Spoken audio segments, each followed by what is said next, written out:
नमस्कार विद्यार्थी मित्रांनो, आज दिनांक 23 जुलै 2026 आजच्या चालू घडामोडींच्या व्हिडिओमध्ये मी अभिजित तुमच्या सर्वांचं सहर्ष स्वागत करतो। हे सर्व प्रश्न आपल्याला पोलीस भरती, तलाठी भरती, वनरक्षक भरती त्यासोबतच एमपीएससी आणि सर्व सरळ सेवा भरती परीक्षांसाठी उपयुक्त असणार आहेत। त्यामुळे जर तुम्ही यापैकी कोणत्याही परीक्षेसाठी तयारी करताय तर हा व्हिडिओ पूर्ण पाहून आपल्या मित्रांसोबत शेअर करा। तसेच याचसारखे आणखी व्हिडिओ पाहण्यासाठी आपल्या चॅनलला सबस्क्राइब देखील करा। सुरुवात करूयात आपल्या आजच्या प्रश्नांना। पहिला प्रश्न आहे 2026 च्या राष्ट्रकुल क्रीडा स्पर्धेत प्रथमच कोणते देश पदार्पण करत आहेत? 2026 च्या राष्ट्रकुल क्रीडा स्पर्धा म्हणजे कॉमनवेल्थ गेम्स कुठे पार पडणार आहेत? स्कॉटलंड मधील ग्लासगो या ठिकाणी पार पडणार आहेत। आणि मित्रांनो, या स्पर्धेमध्ये एकूण 74 देश सहभागी होत आहेत। त्यापैकी सर्वात नवीन किंवा प्रथमच सहभागी होणारे देश आहेत गॅबॉन आणि टोगो, म्हणून याचं उत्तर पर्याय ए असणार आहे। ठीक आहे। आता मित्रांनो, गॅबॉन आणि टोगो हे दोन देश कोणत्या खंडातील आहेत? हे दोन्ही देश आफ्रिका खंडातील आहेत। आता किती महत्त्वाचे प्रश्न पाहिले आपण। 2026 च्या राष्ट्रकुल क्रीडा स्पर्धा कुठे पार पडतील? देश विचारला तर स्कॉटलंड आणि जर शहर विचारलं तर ग्लासगो। ठीक आहे। पुढे एकूण किती देश सहभागी होणार आहेत? एकूण 74 देश सहभागी होणार आहेत। आणि मित्रांनो, यामध्ये पहिल्यांदाच गॅबॉन आणि टोगो हे देश देखील सहभागी होत आहेत। या 74 मध्ये यांचा देखील समावेश आहे। आता राष्ट्रकुल किंवा कॉमनवेल्थ का म्हणतात याला? कारण ज्या ज्या देशावर इंग्लंडचं म्हणजे ब्रिटनचं राज्य होतं त्या देशांच्या समूहाला कॉमनवेल्थ असं म्हटलं जातं। मित्रांनो, या गटातील देशांमध्ये ही स्पर्धा होणार आहे। पुढे पाहूया दुसरा प्रश्न। भारताच्या राष्ट्रपती द्रौपदी मुर्मू यांनी नुकतीच कोणत्या युरोपीय देशाची राजधानी चिशिनाऊला भेट दिली? आता या ठिकाणी पहा, चिशिनाऊ हे ठिकाण कोणत्या देशाची राजधानी आहे किंवा राष्ट्रपती द्रौपदी मुर्मू यांनी नुकतीच कोणत्या युरोपीय देशाला भेट दिलेली आहे? तर लक्षात ठेवायचं आहे, मोल्दोवा हा युरोपियन देश आहे ज्याची राजधानी आहे चिशिनाऊ। या जागेला, या ठिकाणाला राष्ट्रपती द्रौपदी मुर्मू यांनी भेट दिलेली आहे, म्हणून पर्याय सी याचं उत्तर आहे। ठीक आहे। आता मित्रांनो, गेल्या 34 वर्षांमध्ये पहिलेच राष्ट्रपती आहेत ज्यांनी या देशाला भेट दिलेली आहे। ठीक आहे। पुढे पाहूयात तिसरा प्रश्न। भारतातील पहिला 100 मेगावॅटचा व्हॅनेडियम रेडॉक्स फ्लो बॅटरी ऊर्जा साठवण प्रकल्प कोठे मंजूर झालेला आहे? या ठिकाणी पहा, भारतातील पहिला 100 मेगावॅटचा व्हॅनेडियम रेडॉक्स फ्लो बॅटरी मध्ये ऊर्जा साठवणारा प्रकल्प आहे तो गुजरातमधील कच्छ जिल्ह्यातील खावडा या ठिकाणी मंजूर झालेला आहे, म्हणून याचं उत्तर पर्याय बी असणार आहे। राज्य विचारलं तर गुजरात, त्या राज्यातील जिल्हा विचारला तर कच्छ आणि ठिकाण विचारलं तर खावडा। ठीक आहे। आता पुढे पाहूयात प्रश्न क्रमांक 4। 2026 मधील 5वी ब्रिक्स भूस्थानिक तंत्रज्ञान कार्यगट बैठक कोणत्या शहरात आयोजित करण्यात आली होती? या ठिकाणी पहा, ब्रिक्सची 5वी भूस्थानिक तंत्रज्ञान कार्यगट बैठक आहे ती कुठे पार पडली? तर ही आंध्र प्रदेश मधील तिरुपती या ठिकाणी पार पडलेली आहे, म्हणून याचं उत्तर पर्याय ए असणार आहे। कालावधी होता 20 ते 22 जुलै 2026। ठीक आहे। पुढे पाहूयात प्रश्न क्रमांक 5। भारतातील पहिले इमर्सिव्ह भाषा संग्रहालय शब्दश्लोक कोणत्या शहरात उभारण्यात आले आहे? या ठिकाणी पहा, भारतातील पहिले इमर्सिव्ह भाषा संग्रहालय यांचं उद्घाटन कोलकातामध्ये केंद्रीय गृहमंत्री अमित शहा यांच्या हस्ते करण्यात आलेलं आहे, म्हणून याचं उत्तर काय असणार आहे? तर शब्दश्लोक हे भारतातील पहिले इमर्सिव्ह भाषा संग्रहालय कोलकाता या ठिकाणी उभारण्यात आलेलं आहे आणि उद्घाटन आहे ते केंद्रीय गृहमंत्री आणि सहकार मंत्री अमित शहा यांनी केलं। ठीक आहे। आता पुढे मित्रांनो, याचं वैशिष्ट्य काय आहे? तर या ठिकाणी एकूण 380 भारतीय भाषा आणि लिपींचा प्रवास या ठिकाणी मांडण्यात आलेला आहे। पुढे पाहूयात प्रश्न क्रमांक 6। भारतीय संविधान सभेने तिरंगा अधिकृत राष्ट्रीय ध्वज म्हणून कधी स्वीकारला? तर या ठिकाणी पहा, 22 जुलै 1947 रोजी भारताचा तिरंगा राष्ट्रीय ध्वज म्हणून स्वीकारण्यात आला, म्हणून पर्याय सी याचं उत्तर आहे। याचं डिझाईन कोणी केलं होतं? तर पिंगली व्यंकय्या यांनी याचं डिझाईन केलेलं होतं। तसेच मित्रांनो, या तिरंग्याला राष्ट्रीय ध्वज म्हणून स्वीकारण्यासाठी ध्वज समिती नेमण्यात आली होती. त्याचे अध्यक्ष कोण होते? तर ध्वज समितीचे अध्यक्ष डॉक्टर राजेंद्र प्रसाद हे होते, लक्षात ठेवायचं. प्रश्न क्रमांक 7, युनायटेड किंगडमचे पहिले कॅबिनेट स्तरीय AI मंत्री म्हणून कोणाची नियुक्ती झाली आहे? या ठिकाणी पहा, युनायटेड किंगडम मध्ये पहिले कॅबिनेट स्तरीय AI मंत्री म्हणून भारतीय वंशाचे कनिष्क नारायण यांची नियुक्ती झालेली आहे. पर्याय बी याचं उत्तर आहे. यांचा जन्म भारतातील बिहार राज्यामध्ये झालेला आहे आणि मित्रांनो सध्या ते इंग्लंडचे म्हणजे युनायटेड किंगडमचे नागरिक आहेत आणि त्या ठिकाणी AI मंत्री म्हणून त्यांना नियुक्त करण्यात आलेलं आहे. ठीक आहे. प्रश्न क्रमांक 8, जुलै 2026 मध्ये ब्रिटनचे 59वे पंतप्रधान म्हणून कोणी पदभार स्वीकारला? आता या ठिकाणी पहा, कीर स्टारमर यांच्या राजीनाम्यानंतर इंग्लंडचा राजा चार्ल्स यांनी अँडी बर्नहॅम यांना पंतप्रधान बनण्यासाठी आमंत्रित केलं आणि यांनी ते स्वीकारलं आणि ते बनलेले आहेत ब्रिटनचे 59वे पंतप्रधान म्हणून याचं उत्तर पर्याय सी असणार आहे. यांच्या अगोदर 58वे कोण होते? कीर स्टारमर होते. पुढे पहा, प्रश्न क्रमांक 9, भारत नुकताच जागतिक व्यापार संघटनेच्या मत्स्यपालन अनुदान कराराचा कितवा सदस्य बनलेला आहे? WTOच्या मत्स्यपालन अनुदान कराराचा भारत हा 123वा सदस्य बनलेला आहे. पर्याय डी याचं उत्तर आहे. ठीक आहे. पुढे पहा, प्रश्न क्रमांक 10, त्या अगोदर पहा मित्रांनो, मत्स्यपालन अनुदान करार कोणत्या वर्षी झालेला होता? हा करार 2022 मध्ये झालेला होता आणि 2026 मध्ये भारत हा याचा 123वा सदस्य देश बनलेला आहे.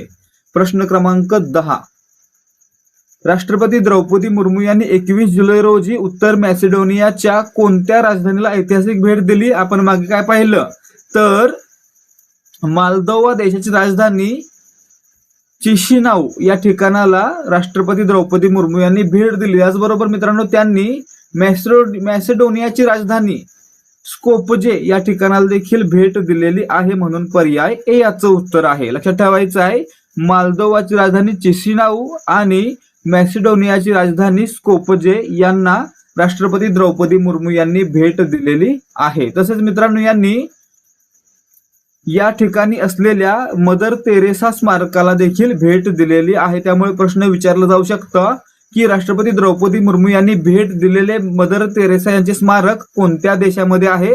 तर उत्तर मॅसिडोनिया या देशामध्ये आहे आणि त्याची राजधानी आहे स्कोपजे. ठीक आहे. प्रश्न क्रमांक 11, नुकतेच कोणत्या देशाने आपल्या 1 रुपयाच्या नाण्यावर भारताचे कालापानी व लिपुलेख दर्शवणारा वादग्रस्त नकाशा छापलेला आहे? या ठिकाणी पहा, नेपाळच्या 1 रुपयाच्या नाण्यावर भारताचे कालापानी आणि लिपुलेख दर्शवणारा वादग्रस्त नकाशा छापलेला आहे म्हणून याचं उत्तर पर्याय सी असणार आहे. आणि मित्रांनो 2020 मध्ये नेपाळनं हा अधिकृतपणे स्वीकारलेला नकाशा आहे. प्रश्न क्रमांक 12 पहा, जगातील सर्वात मोठ्या ओपन वेट AI मॉडेल्स पैकी एक किमी K3 कोणत्या देशाच्या मूनशॉट AI ने विकसित केलेले आहे? या ठिकाणी पहा, किमी K3 हे मूनशॉट AI या कंपनीने विकसित केलेलं आहे आणि मूनशॉट AI आहे ती कोणत्या देशाची कंपनी आहे? तर मित्रांनो ही चीनची कंपनी आहे. कोणती? चीनची, म्हणून याचं उत्तर पर्याय बी असणार आहे. किमी K3 हे चीनच्या मूनशॉट AI या कंपनीने विकसित केलेलं AI मॉडेल आहे. प्रश्न क्रमांक 13, भारत टेक्स 2026 या प्रमुख जागतिक वस्त्र कार्यक्रमाची 3री आवृत्ती कोठे आयोजित करण्यात आली होती? या ठिकाणी पहा, भारत टेक्स 2026 काय आहे तर प्रमुख जागतिक वस्त्र कार्यक्रम आहे.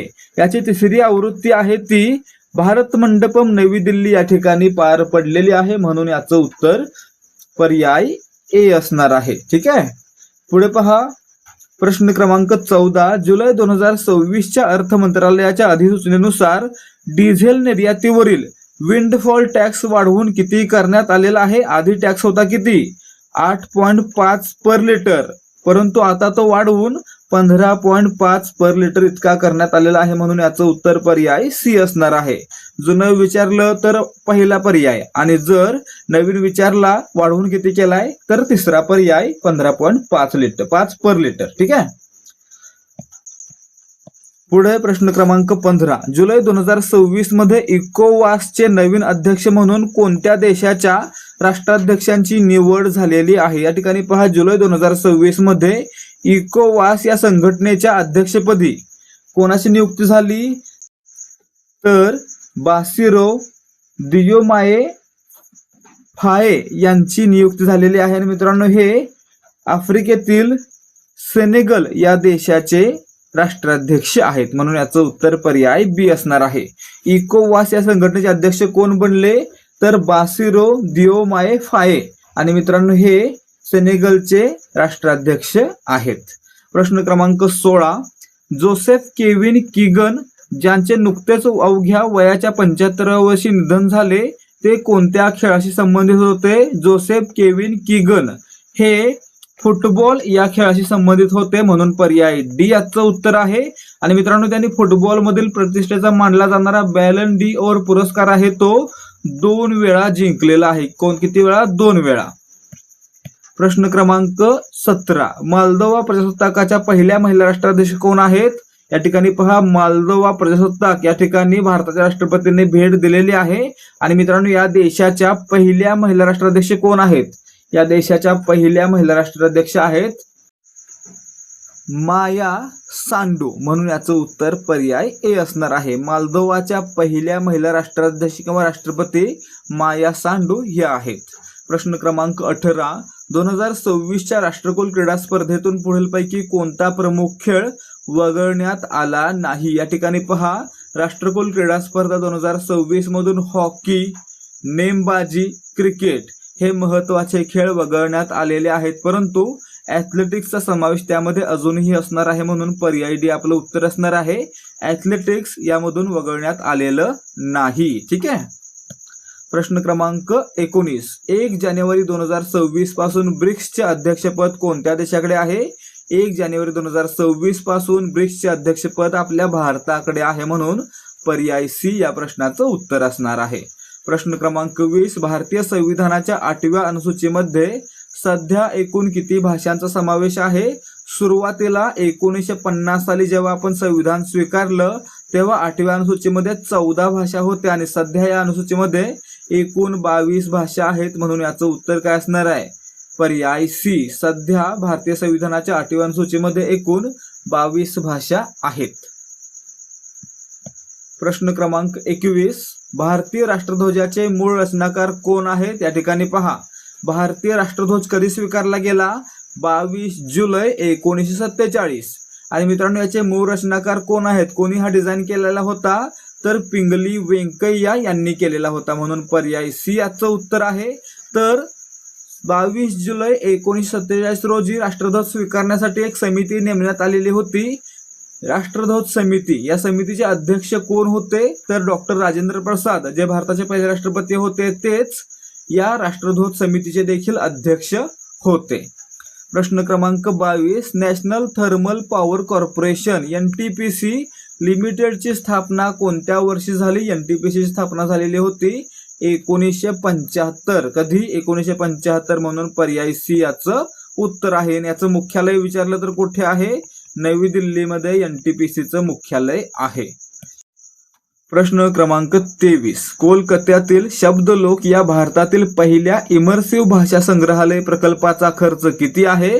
शब्दलोक काय आहे? भारतातील पहिला इमर्सिव्ह भाषा संग्रहालय.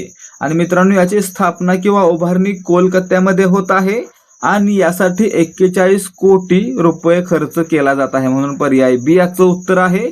आणि याचं उद्घाटन आहे ते केंद्रीय गृहमंत्री अमित शहा यांच्या हस्ते करण्यात आलेलं आहे. प्रश्न क्रमांक 24. ब्रिटनचे पहिले AI मंत्री कनिष्क नारायण यांचा जन्म भारतातील कोणत्या राज्यात झाला? कनिष्क नारायण यांचा जन्म मित्रांनो भारतातील कोणत्या राज्यामध्ये झालेला होता? तर बिहार या राज्यामध्ये झालेला होता, म्हणून याचं उत्तर असणार आहे पर्याय सी. लक्षात ठेवायचं आहे, कनिष्क नारायण यांचा जन्म भारतातील बिहार या राज्यामध्ये झालेला आहे. ठीक आहे. पुढे पहा, प्रश्न क्रमांक 25. सेनेगलचे अध्यक्ष बासिरो फाये यांनी इकोवासचे अध्यक्षपद कोणाकडून स्वीकारले? आता या ठिकाणी पहा, आपण काय पाहिलं? सेनेगलचे राष्ट्राध्यक्ष हे बासिरो फाये आहेत आणि त्यांची इकोवासच्या अध्यक्षपदी नियुक्ती झालेली आहे। आणि मित्रांनो यांच्या अगोदर कोण होते, तर यांच्या अगोदर होते ज्युलियस माडा बायो। हे कोणत्या देशाचे राष्ट्राध्यक्ष, सिएरा लिओन या देशाचे राष्ट्राध्यक्ष होते ज्युलियस माडा बायो। हे आधी इकोवासचे अध्यक्ष होते, त्यांच्याकडून बासिरो फाये यांनी पदभार स्वीकारला, म्हणून याचं उत्तर पर्याय बी असणार आहे। अशा प्रकारे विद्यार्थी मित्रांनो आपले या ठिकाणी आजचे प्रश्न समाप्त होत आहेत। जर तुम्हाला आजच्या प्रश्नांची उत्तरं समजली असतील आणि सांगितलेली माहिती आवडली असेल तरच या व्हिडिओला लाईक करा, अन्यथा चॅनल सोडून जाऊ शकता। तसेच जर तुम्हाला याच सारखे आणखी प्रश्नोत्तरांचे व्हिडिओ पाहायचे आहेत तर आपल्या चॅनलला सबस्क्राईब करा। भेटूयात पुढच्या भागामध्ये। जय हिंद, जय भारत आणि जय महाराष्ट्र।